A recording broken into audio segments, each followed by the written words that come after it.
Здравейте отново.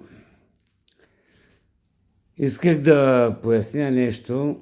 Предишното си интервю нарекох кмета на Варна бандити и Коев и него. Това е казано метафорно. Мисълта ми беше, че те като ни от най-търсените хора и отговорни и така нататък, естествено не могат да оправят нещата и проблемите на Варна за 2 дни.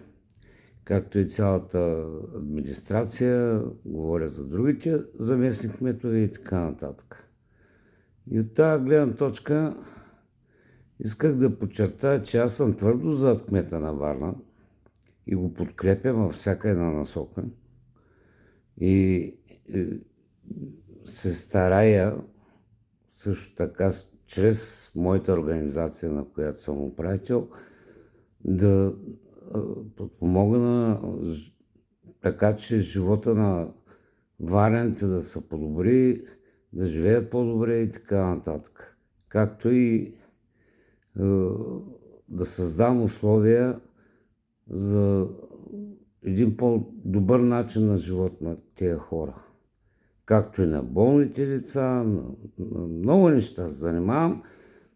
И от тази гледна точка искам да се знае, че кмета Коцев и заместник кмета не са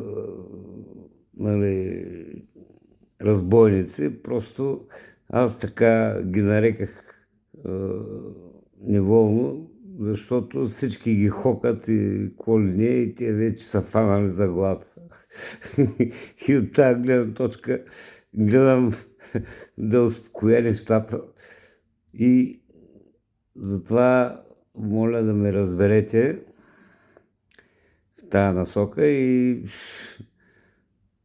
ние ще се постараем, във всеки един случай да подобрим нещата. Нещата не стават за 2 дни. Нещата са доста тежки във Варна. Бургазли се бият в гърдите, че са преди морската столица. Аз това не искам да става. Варна трябва да се дойде на мястото и наистина да бъде една столица морска столица на България. Това е, което мога да кажа в момента. Простете ми, ако някой съм обидил. До чуване.